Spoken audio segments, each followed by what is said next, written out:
জুলাই আন্দোলনে গুরুতর আহত তানজিদের পাশে নাঙ্গলকোট উপজেলা যুবদল। দেশ বাংলা নিউজ 24, সময়ের সাথে তারুণ্যের পথে। 2024 সালের জুলাই মাসে সংঘটিত বৈষম্য বিরোধী ছাত্র আন্দোলনে ছাত্রলীগের হামলা ও পুলিশের গুলিতে ঝাঁঝরা হওয়া ছোটবেলায় পিতাকে হারানো তানজিদ হাসানের পাশে দাঁড়িয়েছে বাংলাদেশ জাতীয়তাবাদী যুবদল কুমিল্লার নাঙ্গলকোট উপজেলা শাখা।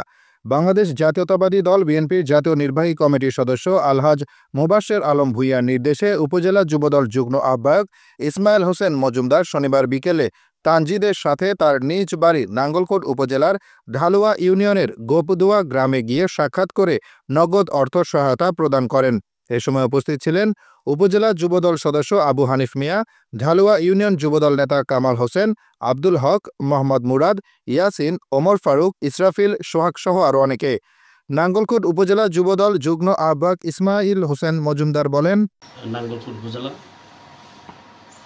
সংসদীয় আসন যে 3 উপজেলা নিয়ে কুমিল্লা 10 উপজেলা যুবদলের পক্ষ থেকে, আমাদের ঢালুয়া ইউনিয়ন যুবদলের পক্ষ থেকে, বিএনপি পরিবারের পক্ষ থেকে আমরা যারা আজকে একত্রিত হয়ে আসি ওর পাশে, এটা আসলে আমি ছাড়াও আরও অনেকে আসা দরকার, অনেকে আসি ওর পাশে দাঁড়ানো দরকার।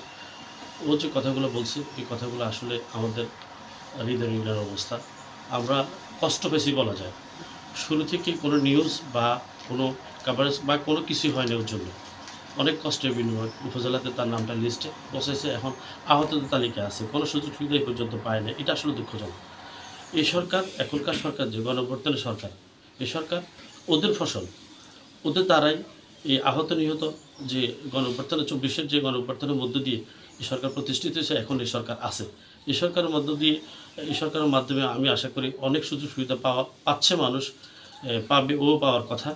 একটুতে লেট হলেও আমি প্রথমত ওর বিষয়টা আমি জানি। আমাদের মিয়াজি ভাই, গোরফান মিয়াজি ভাই আমার একদিন ফোন করছে বিগত আরও বেশ কিছুদিন আগে। ফোন করার পরে বলছে যে এমনি আপনি তো জানেন না হয়তো বা, গুহদুয়াতে আমাদের এক ভাই এই কী জানি আন্দোলন সময়কালীন ও তো খুব খারাপভাবে অবস্থায় আছে, ও আহত হয়েছে। হ্যাঁ, ওর হাতের অবস্থা, পায়ের অবস্থা, পেটের অবস্থা, এগুলো দেখলে আপনি খুব কষ্ট পাবেন। অথচ আমার এলাকার মানুষ এখন পর্যন্ত জানে না। তো আমি ওনাতে শোনার পরে তখন থেকে আমি চিন্তা করছি কখন আসবো। ঈদের সময় আমরা একটা প্রোগ্রাম করি ডাব্লিউ স্কুল হাই স্কুল মাঠে, আমাদের ডাকস্থ ডাব্লিউ ইউনিয়ন সমিতির পক্ষ থেকে। তখন ওকে আমরা ডাকাই, ও ডাকানোর পরে আমরা ওর প্রেস প্রদান করি, পাশাপাশি যতটুকু পারি আমরা ওর পাশে দাঁড়ানোর চেষ্টা করি। এখন আজও আমরা আমাদের দলের পক্ষ থেকে, বিভিন্ন আলহাজ মোবাশ্বের পক্ষ থেকে যে টিমটি এসেছি আমরা ওর পাশে দাঁড়ানোর জন্য, আমি শতভাগ, আমি দলের পক্ষ থেকে, ডালিয়ানবাসীর পক্ষ থেকে আমি আশাবাদী, আমি সর্বাত্মক সহায়তা করার চেষ্টা করব যতটুকু আমার পক্ষে সম্ভব বা দলের পক্ষে সম্ভব। শুধু ওর ট্রিটমেন্ট শেষ পর্যন্ত, যতদিন ওর ট্রিটমেন্ট যে যা প্রয়োজন ওর, আমি কথা দিচ্ছি ওর ট্রিটমেন্টের শেষ পর্যন্ত আমার পক্ষে যতটুকু সম্ভব আমি সর্বোচ্চটা করব। এই কমিটমেন্টটা, এই ওয়াদাটা, এই আশ্বাসটা করতে পারি। বৈষম্য বিরোধী আন্দোলনে আহত তানজিদ হাসান বলেন, 19 তারিখ আমি নর্মালি প্রত্যেকটা দিনের মতোই বাইর হম, নামাজ টামাজ পড়ছি। একটা খালতো ভাই ছিল আমার সাথে, ওর সাথে আমার মানে থাকতাম আর কি ওই বাসাতে, মামারা কেউ আসছিল না। পরবর্তীতে আমরা দুজন হাসতে হাসতে বলতেছিলাম, আমার একটা পাঞ্জাবি ছিল, ওই পাঞ্জাবিটা পরে মানে আমি 2বারই আহত হয়েছি, অ্যাক্সিডেন্ট হয়েছে একবার, আরেকবার গুলি কিনে। ওইটা পড়তে পড়তে আমি ওরা বলতেছিলাম যে ভাই এই পাঞ্জাবিটা আমার কুফা একটা পাঞ্জাবি, এটা বের আজকে আরেকটা কিছু হইলো, গুলি না জানি খাই ফেলি। বলার দেরি 5 মিনিটের মাথায় নিচে গেলাম, বাসার থেকে বাইরে হয়েছি, পাশেই থানা ছিল। পরবর্তীতে মানে একটা চোখের পলকে সব পোলাপাইন দৌড় দিয়ে আমার দিয়ে আইলো, আমি ভাবলাম যে হয়তো পুলিশ আসতেছে। তা আমি আমার ব্যাগ জামু যে বাসার দাঁড়ানো গেট মেরে দিছে, তখন আর ঢুকার কোনো ভিতরে ঢুকার সুযোগ নেই, কিন্তু গ্যারেজের ভিতরে ঢুকছি বাসার। ওইখানে ঢুকেই মানে 3 দিকের থেকে পুলিশ আসছে, পোলাপাইন আসছে ছাত্রলীগের কয়েকটা, এক একটা রাতে রান্দা, লাঠি, গুলি, বুলেট প্রুফ জ্যাকেট পরা পোলাপাইন হাতে গুলি, চুপচাপ দাঁড়িয়েছে, আমার হাতে কিচ্ছু না, ওগাতে সব কিছু। আমার পিছন থেকে পোলাপাইন ঢুকতে ঢুকতে আমি গেছি সামনে, মানে ওগর যে লুকা মোর লুকাইতে আমি গেছি সামনে। তো সামনেতে মানে এক হাত দূরেতে দাঁড়ায় গুলিটা রিলোড দিয়ে ঠাস করে মারা দিল। মানে এমন একটা পরিস্থিতি যে চোখের পলক বন্ধ করার টাইম নেই, হাতটা মানে না না সমস্যা নেই, এটা আলগা লাগাইছে না এটা চামড়াটা পেট থেকে লাগাইছে আর কি, পেটের Extra নিছে। এক্সট্রা চামড়া লাগাইছে। আল্লাহ আকবার। এই মানে মূল্য পুরা অকেজ হয়ে গেছে, মানে সবার কাছে কত হচ্ছে 8টা এতটুকু কেটে ফেলে দিলে সমাধান। কিন্তু তখন আমার পরিস্থিতি এমন খারাপ ছিল, আমি গুলি খাওয়ার পর ওই গ্যারেজ থেকে দেখছেন অবস্থাটা? আবার উল্টা দৌড় দিয়েছিলাম, উল্টা দৌড় দিয়ে গ্যারেজ থেকে বাইরে গেছি। তখন আমার কিছু বাইরে ছিল মামতো ভাইরা, তারা মানে আমাদের বাসার আশেপাশে থাকতো, তো তারাও বাইরে হয়েছে, আমাদেরকে বলছিল বাইরে হবে, তো আমরাও বাইরে হয়েছিলাম। বাসার থেকে বাইরে হওয়ার পরে যখন বাইরে দৌড় দিছিলাম, দৌড় দেওয়ার পরে একটু দূর যাওয়ার পরে মানে চোখ মুখ অন্ধকার হয়ে আসতেছে, রক্ত যাইতেছে। হাতে দিয়ে ফার্স্টে দেখি না, দেখলে আমি ওইখানে বেহুশ হয়ে যেতাম, হাতের যে অবস্থা ছিল।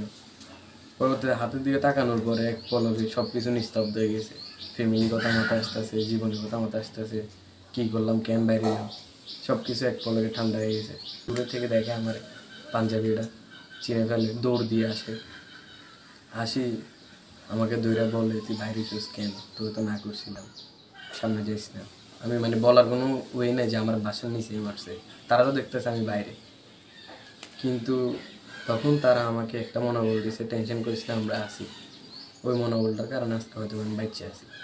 সারা রাত হসপিটালে 17টা 18টা হসপিটাল ঘুরলাম এক রাইতে। এই হাত দিয়ে পায়ে, 2 পায়ে, এক হাতে তখন তো ভর্তিও নিচ্ছে না। ভর্তি নিচ্ছে না, রক্ত মানে শর্ট পড়ে গেছে আমার শরীরে, 1% চলে আসছে।